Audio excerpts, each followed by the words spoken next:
Episode 123 to 127। यह एक जोरदार थप्पड़ था। माया जी ने उसे कोसा, इस घर से निकल जाओ, कभी वापस मत आना, अब तुम मेरी संतान नहीं हो। अर्जुन को ये देखकर बहुत दुख हुआ कि अनिका को थप्पड़ मारा जा रहा है। वह माया जी को गुस्से से घूर रहा था, उसे फाड़ डालने के लिए तड़प रहा था। भले ही वह उसकी सास थी, उसने अनिका को परेशान किया था, इसलिए अर्जुन को उसे सबक सिखाने के लिए आगे आना पड़ा। अर्जुन ने अहाना को नीचे उतारा और भयभीत भाव से गुस्से से उसके पास चला गया। माया जी भी डर गई और चिल्लाई, तुम क्या करना चाहते हो? तुम्हें अनिका को नहीं मारना चाहिए था। अर्जुन ने ठंडे स्वर में कहा। उसने अपनी मुट्ठियां कसकर भींच रखी थीं और वह थोड़ा कांप रहा था। चेहरे पर चमकदार लाल निशान लिए अनिका ने तुरंत अर्जुन को रोका। अर्जुन, शांत हो जाओ, चलो घर चलते हैं। वह सचमुच डरी हुई थी कि अर्जुन कोई आवेगपूर्ण काम ना कर दे। यदि ऐसा हुआ तो इससे बाहर निकलने का कोई रास्ता नहीं होगा। ठीक है। अर्जुन का भाव धीरे धीरे नरम पड़ गया। माया जी पहले तो बहुत घबरा गई, लेकिन जब उसने देखा कि अनिका अर्जुन को रोकने के लिए आगे आ रही है, तो वह तुरंत गुस्से से चिल्लाई, तुम अभी क्या करना चाहते थे? तुम मुझ पर हाथ डालना चाहते थे। अर्जुन ने माया जी को ठंडेपन से देखा और हार मानने से इनकार कर दिया। शर्मा परिवार में ये पहली बार था जब वह इतना आक्रामक था। जब उसने देखा कि अर्जुन उसे किस तरह देख रहा है, तो माया जी को सहज ही दोषी महसूस हुआ। वह कुछ कदम पीछे हट गई, मानो वह किसी काय के बजाय बाघ के सामने खड़ी हो। उसने उसे भयभीत कर दिया। ये निकम्मा आदमी इतना रौबदार ढंग कैसे दिखा सकता है? ये देखकर कि चीजें गलत हो रही थीं, मिस्टर शर्मा तुरंत उठ खड़ा हुआ और अर्जुन से ठंडे स्वर में बोला, अर्जुन, तुम क्या सोच रहे हो? वह तुम्हारी सास है, क्या तुम सच में उस पर हाथ डालना चाहते हो? अर्जुन ने आह भरी, फिर माया जी और मिस्टर शर्मा की ओर देखा और फिर ठंडे स्वर में कहा, इसे एक चेतावनी के रूप में समझो। अनिका को ऐसा कुछ भी करने के लिए मजबूर मत करो जो वह नहीं करना चाहती। अपनी बात समाप्त करने के बाद अर्जुन, अनिका और अहाना के साथ शर्मा के घर से चले गए। उनके जाने के बाद माया जी पसीने से लथपथ होकर सोफे पर सुस्ताती हुई बैठ गई। थोड़ी देर बाद उसने घृणा से अपने दांत पीस लिए और पागलों की तरह चिल्लाई, मिस्टर शर्मा, उसे देखो, वह कूड़ा करकट वापस लड़ रहा है। उसने हमें धमकाने की भी हिम्मत की। वह खुद को क्या समझता है? माया जी भी दिखावा कर रही थी। वह जानती थी कि वह गलत थी। मिस्टर शर्मा ने असहाय भाव से अपना सिर हिलाया। माया जी, क्या तुम कुछ दिनों के लिए रुक नहीं सकती? क्या तुम्हें अपनी बेटी की शादी तोड़नी पड़ेगी?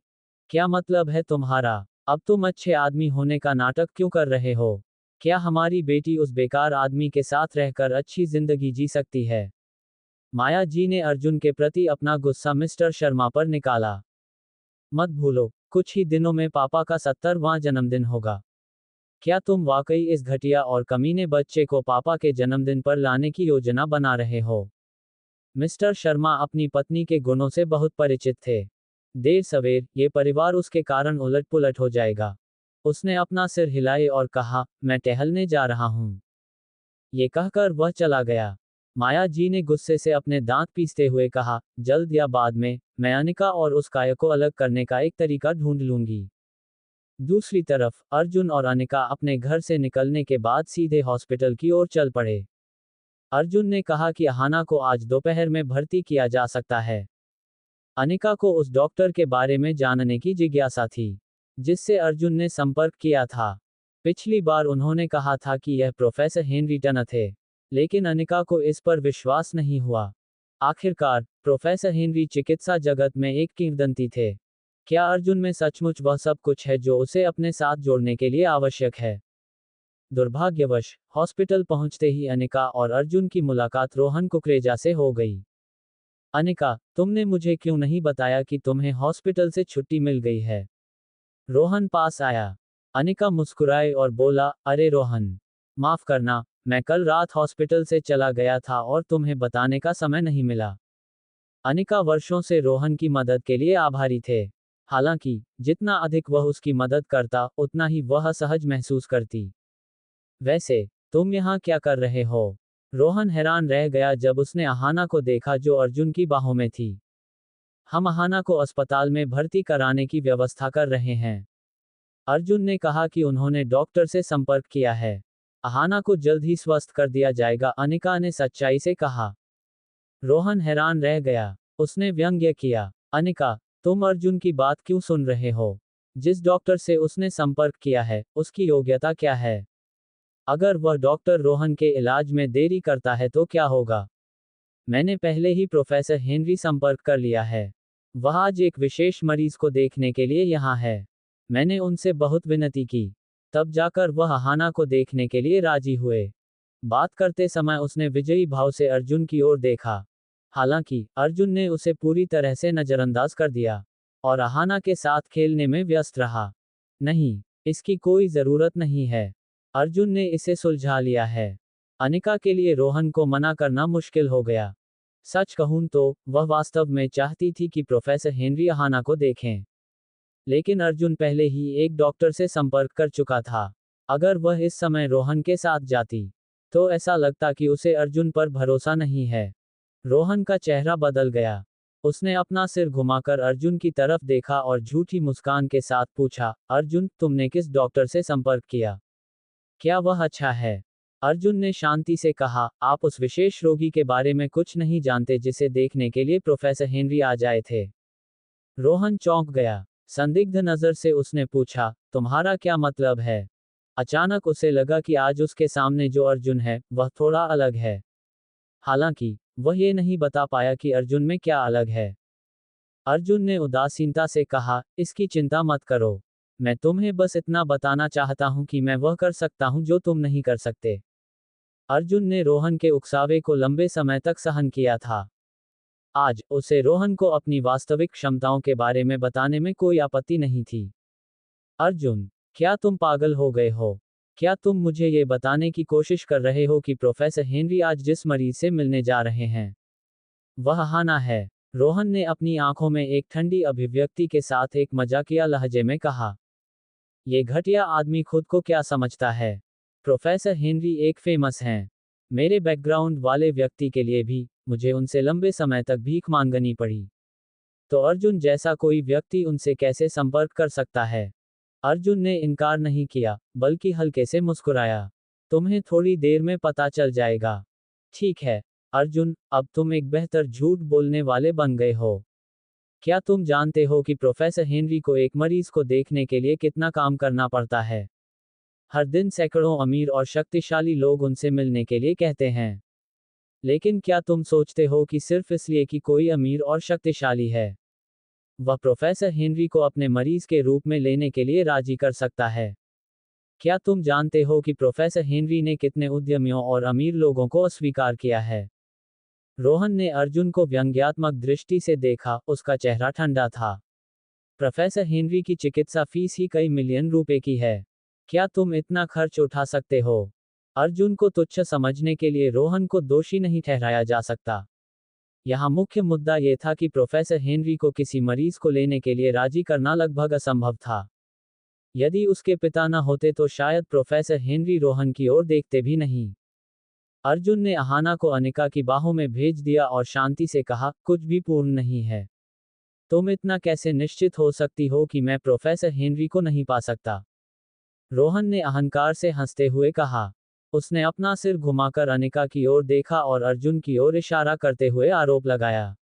अनिका, क्या तुम ये देख रहे हो? अर्जुन झूठ बोलते समय भी शर्माता नहीं है। उसे लगता है कि वह प्रोफेसर हेनरी को पकड़ सकता है। अनिका चुप रही। उसने मिला को देखा जो उसकी बाहों में थी। फिर अर्जुन को कुछ शर्मिंदगी के साथ देखा। अर्जुन, अगर तुम प्रोफेसर हेनरी के संपर्क में नहीं हो, तो इसकी चिंता मत करो। रोहन के सामने इस बारे में बात करने की कोई जरूरत नहीं है। अगर यह कोई दूसरा डॉक्टर है तो कोई बात नहीं। अनिका अर्जुन को शर्मिंदा नहीं करना चाहती थी। वह मुस्कुराते हुए रोहन की ओर मुड़ी। रोहन, माफ करना, अर्जुन को दोष मत दो।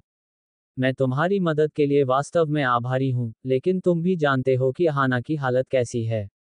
हम अहाना को उस डॉक्टर के पास ले जाएंगे जिससे अर्जुन ने आज संपर्क किया है।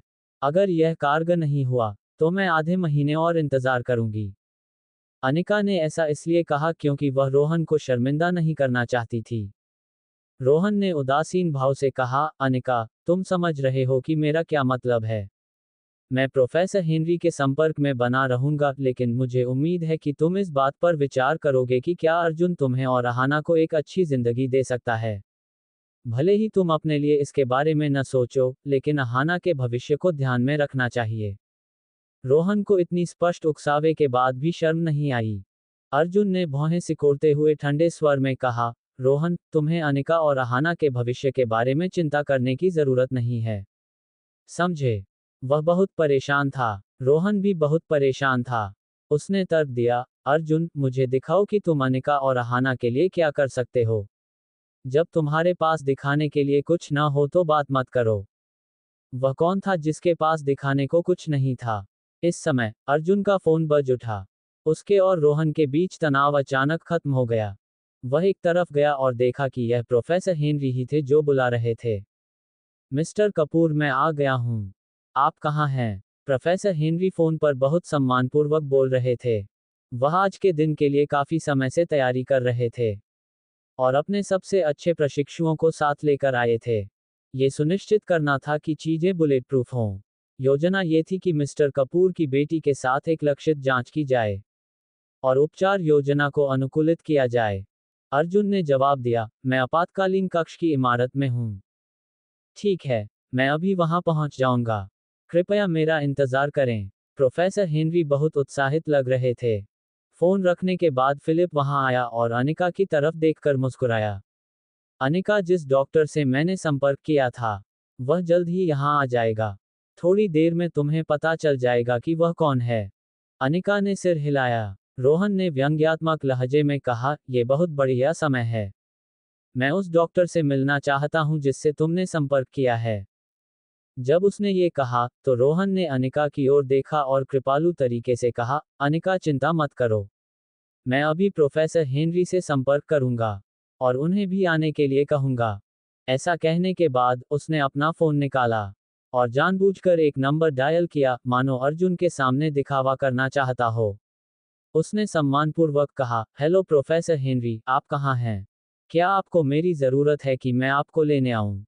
प्रोफेसर हेनरी आपातकालीन कक्ष की इमारत की ओर भाग रहे थे और उन्होंने सहजता से उत्तर दिया, मैं लगभग आपातकालीन कक्ष की इमारत में पहुंच गया हूं।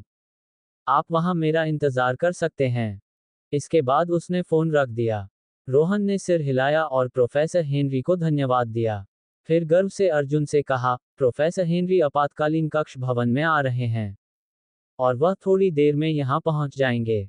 रोहन ने मन ही मन उपहास किया। उसे दुनिया में ऐसे संयोग की उम्मीद नहीं थी। ये परमेश्वर द्वारा अर्जुन के चेहरे पर लगाया गया एक तमाचा था। समय एकदम सही था। रोहन को दोष नहीं दिया जा सकता। आखिरकार उसके पास ये सोचने की क्षमता ही नहीं थी कि प्रोफेसर टना आपातकालीन कक्ष में क्यों आ रहे थे।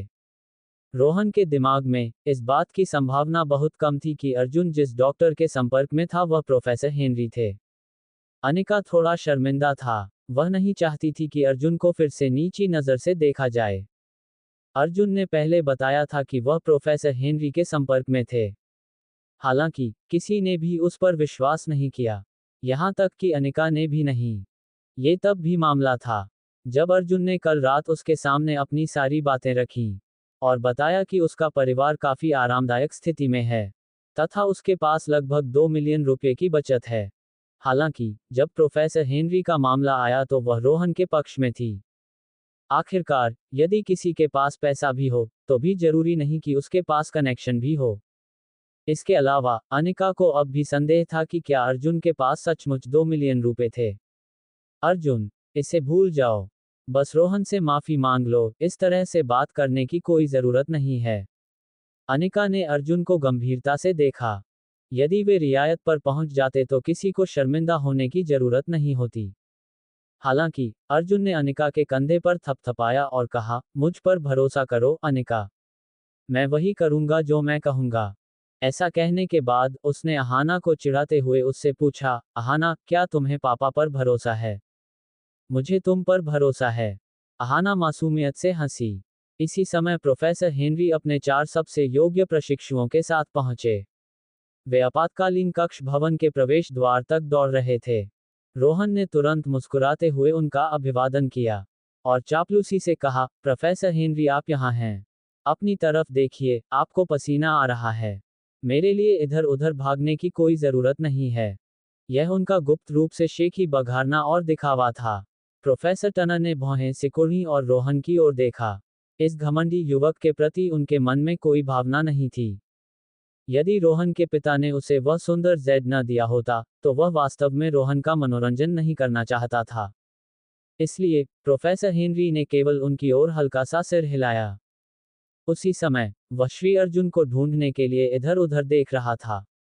जब उन्होंने मिस्टर अर्जुन को देखा तो प्रोफेसर हेनरी मुस्कुराए और दौड़कर उनके पास जाने वाले थे। हालांकि रोहन ने प्रोफेसर हेनरी को रोका और कहा, प्रोफेसर हेनरी कृपया रुकें। मैं आपसे कुछ बात करना चाहता हूं। प्रोफेसर हेनरी ने अपनी भूरी भौहें उठाईं और थोड़ा अधीर दिखे। उन्होंने पूछा, आप किस बारे में बात करने के लिए इंतजार नहीं कर सकते? क्या हुआ रोहन को? ऐसी क्या महत्वपूर्ण बात है जो उसे अभी बतानी पड़ रही है? रोहन तुरंत उसके कानों के पास गया और बोला, प्रोफेसर हेनरी आज मेरे साथ एक दोस्त है। वह उस बच्चे का पिता है जिसका इलाज करने के लिए मैं आपसे कह रहा हूँ। उसने एक अज्ञात डॉक्टर को ढूंढा और कहा कि आप कुछ नहीं बल्कि एक ऐसे व्यक्ति हैं जिसकी कोई खास प्रसिद्धि नहीं है। वह आपको उस अज्ञात डॉक्टर के खिलाफ खड़ा करना चाहता है। उसे दिखाओ कि यह कैसे किया जाना चाहिए।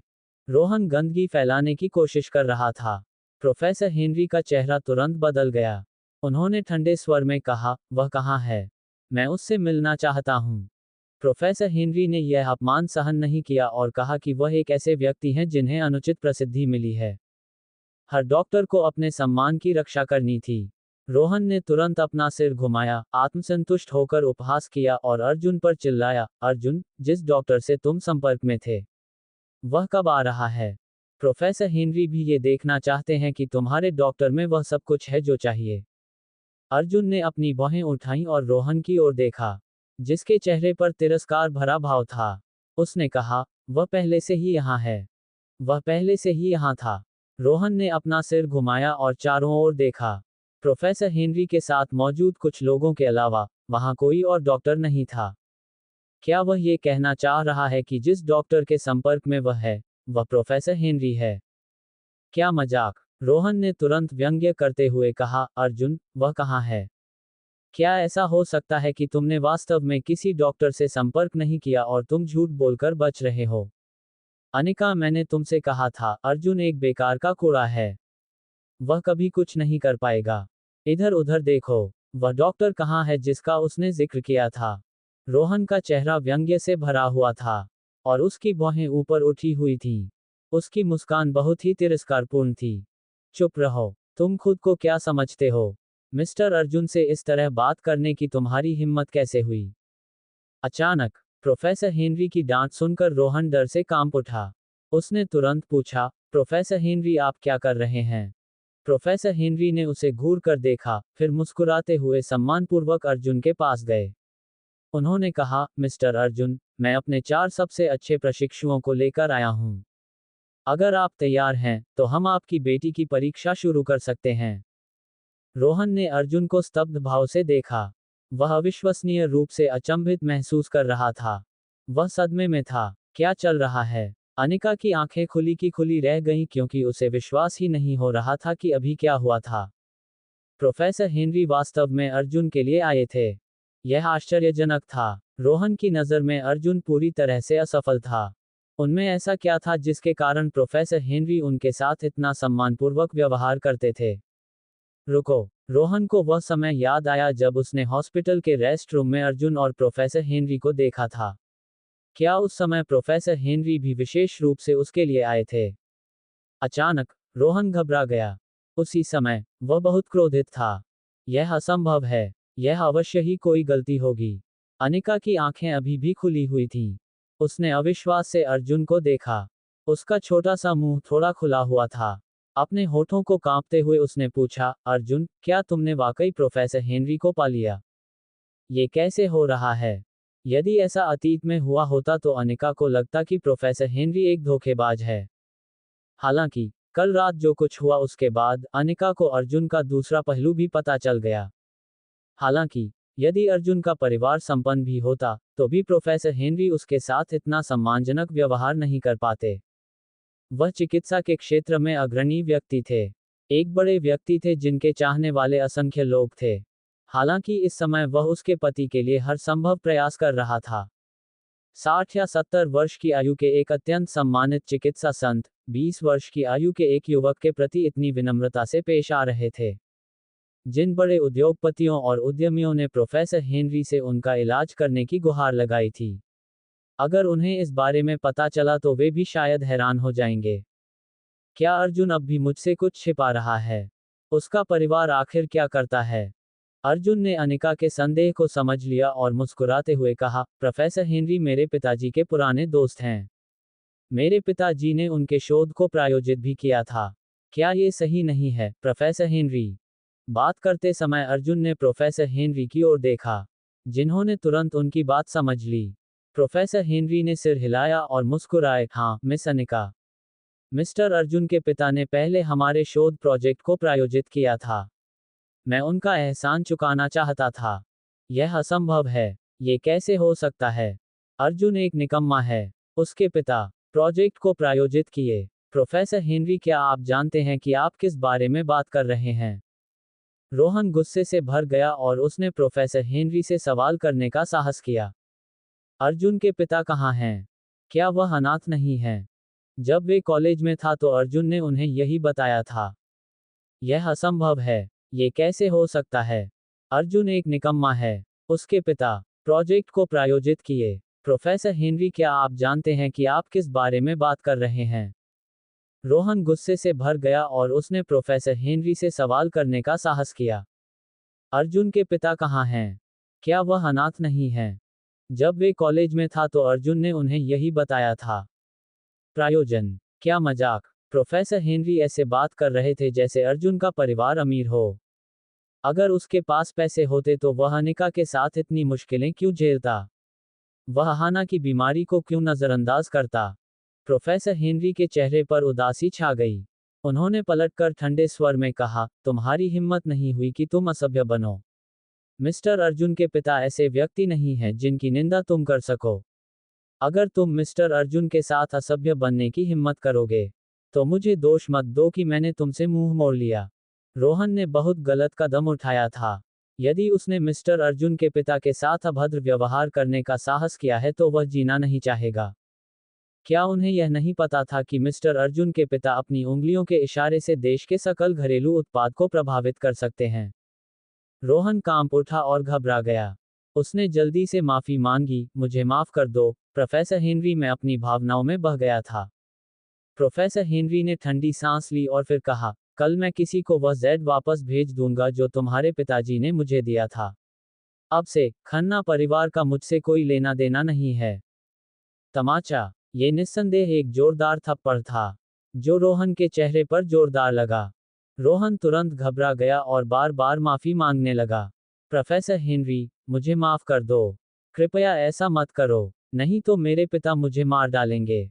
प्रोफेसर हेनरी ने सीधे तौर पर कहा, मुझसे माफी मत मांगो, सम्राट मिस्टर अर्जुन से माफी मांगनी होगी। अर्जुन कपूर। रोहन ने अपना चेहरा कुकर अर्जुन की ओर देखा। उसका चेहरा एक जटिल भाव था। ऐसा क्यों हो रहा है? प्रोफेसर हेनरी एक चिप्स के टुकड़े के प्रति इतना सम्मान क्यों दिखा रहे हैं? आखिर वह कौन है? रोहन ने अपने दांत पीसते हुए, एक उदास मखमली चिल्लाते हुए कहा, अर्जुन, ये देखकर मैं हमेशा के लिए प्रतिष्ठित रह रहा हूं। क्या आप कृपया प्रोफेसर हेनरी के सामने मेरे लिए कुछ अच्छे शब्द कह सकते हैं? मैं सिद्धांत से अस्वीकार करता हूं। मुझे, रोहन को, असल में अर्जुन कपूर से माफी मांगनी पड़ी। वेन, जो किनारे पर खड़ा था, बोला, अर्जुन, क्या तुम मेरे प्रति सम्मान के कारण इसे दे सकते हो? उनकी पत्नी ने बोल दिया था। इसलिए अर्जुन को अब इस बात से कोई परेशानी नहीं थी। उन्होंने शांति से कहा, अगली बार ऐसा कोई उदाहरण नहीं होना चाहिए। इसके बाद, वह प्रोफेसर हेनरी के साथ हॉस्पिटल में भर्ती हुए। रोहन प्रवेश द्वार पर अकेला खड़ा था। उनके बॉडी कोड रिकॉर्ड से भी बड़ा हुआ था। उसके चेहरे पर गुस्सा का भाव था और उसकी मुट्ठियां कैसी हुई थीं। वह मुचा और चला गया। कार में स्टूडियो ही उसने जोर से दरवाजा बंद कर दिया और स्टैंसिल व्हील पर जोर से थपकी दी। रोहन बहुत परेशान था और ये परेशानी की भावना जल्द ही घृणा में बदल गई। क्यों? रोहन ने अपना फोन हाइड्रोलिक से पहले कार में दहाड़ दिया। वह जोर जोर से सांस ले रहा था। आत्मा से कांप रहा था। आंखों के कोने में एक गंभीर ठंडक के साथ उसने कहा, चलो इसे आगे बढ़ाते हैं, पसंद। तमाचा। फोन रखने के बाद रोहन ने हॉस्पिटल के प्रवेश द्वार की ओर देखा। उस समय उसे घृणा से भर गया था। अनिका, मुझे सुरक्षा पाना ही होगा। जरूर। जब प्रोफेसर हेनरी अहाना की अच्छे से जांच कर रहे थे, तो अनिका अर्जुन को विश्राम क्षेत्र में ले गए और उसे घूरने लगे। अर्जुन ने असहाय भाव से कंधे उचका दिए और ईमानदारी से बोलने का फैसला किया। अच्छा, ईमानदारी से कहूं तो, प्रोफेसर हेनरी मेरे पिता के निजी डॉक्टर हुआ करते थे। निजी डॉक्टर? अनिका आश्चर्यचकित थी, उसकी आंखें चमक रही थीं।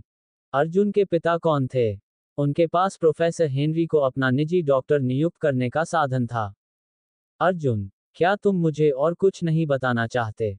अहाना ने फिर पूछा, उसके चेहरे पर हल्का गुस्सा झलक रहा था। अर्जुन अभी भी मुझसे कुछ छुपा रहा है। अर्जुन ने तुरंत अनिका की कमर को गले लगा लिया। वह मुस्कुराया और बोला, वास्तव में और कुछ नहीं है। उस समय प्रोफेसर हेनरी इतने प्रसिद्ध नहीं थे। मेरे पिताजी को स्वास्थ्य संबंधी समस्या थी, इसलिए उन्होंने प्रोफेसर हेनरी को अपना निजी डॉक्टर बनने के लिए कहा। मेरे पास आपसे झूठ बोलने का कोई कारण नहीं है। अगर मैं झूठ बोलूंगा तो मुझ पर बिजली गिरेगी। जैसे ही अर्जुन शपथ लेने वाला था, अनिका ने तुरंत अपना मुंह ढक लिया। उसे एक चुलबुली नजर से घूरा और कहा, ठीक है, मुझे तुम पर विश्वास है। अर्जुन मुस्कुराया और अनिका की नाक खुजलाने लगा। अनिका ने शर्म से मुंह फेर लिया, फिर उसकी ओर आंखें घुमाते हुए कहा, तुम क्या कर रहे हो? यहाँ बहुत सारे लोग हैं।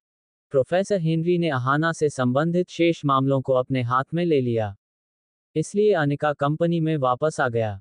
न केवल अहाना के ऑपरेशन की समस्या हल हो गई थी, बल्कि प्रोफेसर हेनरी अब मुख्य चिकित्सक भी थे। अनिका पूरे दिन खुश मूड में था। साथ ही अर्जुन के प्रति उसका नजरिया भी काफी बदल गया था। वह सोच रही थी कि इस मामले के बारे में अपने माता पिता को कहाँ बताऊं। इस बारे में भूल जाओ। मैं कुछ समय बाद ये करूंगा, माँ शायद अभी भी नाराज होंगी। कंपनी में वापस आकर अनिका को लगा कि उसके सहकर्मी उससे बच रहे हैं। अरे, मिंडी, क्या हो रहा है? अनिका ने अपनी सहायक से पूछा। सहायक ने चारों ओर देखा और फिर कहा, अनिका, पिछले कुछ दिनों में जब तुम नहीं रहे हो, एक नया उपाध्यक्ष कंपनी में शामिल हुआ है। उपाध्यक्ष एक महिला है। मैंने सुना है कि वह मिस्टर हॉल की प्रेमिका है। उसका स्वभाव बहुत खराब है। उसने आज सुबह तुम्हारा नाम लिया और कहा कि वह तुम्हें निशाना बनाएगी। अनिका ने मुस्कुराते हुए कहा, मैं नई उपाध्यक्ष को नहीं जानता, वह मुझे क्यों निशाना बनाना चाहती हैं? सहायक ने असहाय होकर कहा, क्योंकि किसी ने आपके बारे में बता दिया था कि आप मिस्टर हॉल के साथ रोमांटिक रूप से जुड़े हुए हैं। अनिका चौंक गया। कार्यस्थल पर दुर्भावनापूर्ण प्रतिस्पर्धा से बचने के लिए वास्तव में कोई जगह नहीं थी। हालांकि उसे इससे कोई परेशानी नहीं थी। उसने मुस्कुराते हुए कहा, कोई बात नहीं, चलो सुनी सुनाई बातों पर न बोलें और न ही कोई काम करें। मिस्टर हॉल और मैं निर्दोष हैं, मुझे इसकी कोई चिंता नहीं है। उसके सहायक ने सिर हिलाया, लेकिन फिर भी उसे एक सौम्य अनुस्मारक दिया। अनिका, मैं तुम्हें सलाह दूंगा कि तुम नजर रखो। नई वीपी ऐसी नहीं है जिसके साथ खिलवाड़ किया जा सके। मिस्टर हॉल अपनी बातों पर बहुत जोर देते हैं। अनिका ने सिर हिलाकर संकेत दिया कि वह सुन रही है। और फिर वह हेनरी के द्वितीय हॉस्पिटल का प्रस्ताव लेकर अध्यक्ष के कार्यालय में पहुंची। आधे घंटे के बाद अनिका चेयरमैन के कार्यालय से बाहर आया। एक महिला जो देखने में अजीब सी लग रही थी। उसकी ओर बढ़ी, उसके बड़े बड़े लहराते बाल थे और उसने बड़े बड़े क्रिस्टल के झुमके पहन रखे थे। उनमें ऐसी आभा थी मानो वे कह रही हों कि मैं एक रानी हूं। पहली नजर में ही पता चल जाएगा कि वह कोई ऐसी लड़की नहीं है जिसके साथ खिलवाड़ किया जा सके। अनिका मुस्कुराई, फिर सिर हिलाया और उसे नमस्ते कहा। हालांकि वह महिला सीधे अनिका के पास गई, अपना हाथ उठाया और अनिका के चेहरे पर जोरदार थप्पड़ मारा। तमाचा। ये थप्पड़ कंपनी में सबके सामने मारा गया। सभी ने गहरी सांस ली। किसी ने भी बीच में आने की हिम्मत नहीं की। सभी ने अपना सिर नीचे करके चुपचाप देखना पसंद किया। अनिका अवाक रह गई और उसके गाल थप्पड़ से जल रहे थे। आप अनिका हैं? महिला ने ठंडे स्वर में पूछा। अनिका ने उसे गुस्से से देखा और पूछा, तुम कौन हो और तुमने मुझे क्यों मारा? महिला ने व्यंग्य किया और उसे फिर से थप्पड़ मारा। उसने अनिका की नाक की ओर इशारा करते हुए कहा, मेरा नाम यास्मीन है, मैं नई उपाध्यक्ष और मिस्टर हॉल की गर्लफ्रेंड हूँ। इसे एक चेतावनी समझो, मिस्टर हॉल को परेशान करना बंद करो। नहीं तो मैं तुम्हें हर बार थप्पड़ मारूंगी।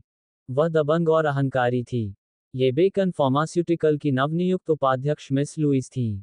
अनिका पागल हो गई, उसने उम्मीद नहीं की थी कि यास्मीन इतनी दबंग और अविवेकपूर्ण होगी। ऐसा लग रहा था कि वह अभी 20 साल की ही होगी। ठीक उसी समय डेरिक हॉल अपने दफ्तर से बाहर आए। जब उन्होंने देखा कि क्या हो रहा है तो वे चिल्लाए, वीपी यास्मीन, आप क्या कर रहे हैं? यास्मीन के चेहरे पर बेशर्मी का भाव था। अपने हाथों को छाती पर रखकर वह चली गई। लेकिन इससे पहले उसने अनिका को ठंडी निगाह से देखा। ऑफिस में किसी को बोलने की हिम्मत नहीं हुई। डेरिक ने अनिका की ओर देखा। उसे बहुत ग्लानि महसूस हुई और उसने अनिका को अपने दफ्तर में आने का इशारा किया। उसने माफी मांगी। मिस शर्मा, मुझे बहुत खेद है, मैं यास्मीन की ओर से माफी मांगता हूँ, कृपया उसे माफ कर दें। बोलते बोलते डेरिक ने एक कार्ड निकाला। फिर उसे अनिका को थमाते हुए कहा, ये रहे 1 लाख रुपये। मैंने सुना है कि आपकी बेटी के कुछ मेडिकल खर्च हैं। बस इसे मेरी तरफ से योगदान समझिए। अनिका ने कार्ड नहीं लिया, बल्कि ठंडे स्वर में कहा, इसकी कोई जरूरत नहीं है, मिस्टर हॉल, अगर और कुछ नहीं है, तो मैं अब चलना चाहूंगी। इसके बाद, अनिका मुड़ी और डेरिक हॉल के ऑफिस से बाहर निकल गई। फिर अपने केबिन में लौट आई। उसकी सहायक दौड़कर आए और परेशान होकर पूछा, अनिका, क्या तुम ठीक हो? मुझे उम्मीद नहीं थी कि यास्मीन इतनी घमंडी हो सकती है।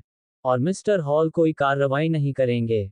अनिका बहुत परेशान थी, उसने शीशे में देखा और अपने चेहरे पर लाल हथेली के निशान देखे। साथ ही उसके दाहिने गाल पर यास्मीन के नाखूनों से लगे 2 खून के निशान भी देखे। क्या अनिका नाराज नहीं थी? असल में वह नाराज थी। हालांकि, वह सिर्फ मार्केटिंग विभाग की मैनेजर थी। यास्मीन नई उपाध्यक्ष और मिस्टर हॉल की प्रेमिका थी। उसका एकमात्र विकल्प इससे निपटना था। ये कार्यस्थल की निर्दयता थी। काम से छुट्टी मिलने के बाद अनिका बुरे मूड में हॉस्पिटल लौटी और अहाना के साथ वीआईपी स्वीट में चली गई। जब अर्जुन आया तो अनिका को वहां से जाने का बहाना मिल गया। अहाना ने गुलाबी रंग का मेडिकल गाउन पहना हुआ था। उसने अर्जुन की आस्तीन खींची और मासूमियत से कहा, पापा, माँ रो रही थी, मुझे लगता है कि माँ ने उसके चेहरे पर भी चोट लगी थी। अनिका रोई और उसके चेहरे पर चोट लगी थी। अर्जुन ने अपनी भौहें सिकुड़ी, बाहर भागा और अनिका को ढूंढा। अनिका ने मुंह फेरने की कोशिश की, लेकिन अर्जुन ने फिर भी चोट देखी। उसके चेहरे पर लाल निशान थे। ये 2 खरोंचें स्पष्ट रूप से किसी के नाखूनों की वजह से थीं। तुम्हारे साथ ये किसने किया? अर्जुन क्रोधित था, उसकी आंखों में एक भयंकर ठंड थी जिसमें हत्या का इरादा था। किसी ने अनिका को मारने की हिम्मत की। यह अक्षम्य है। लानत है।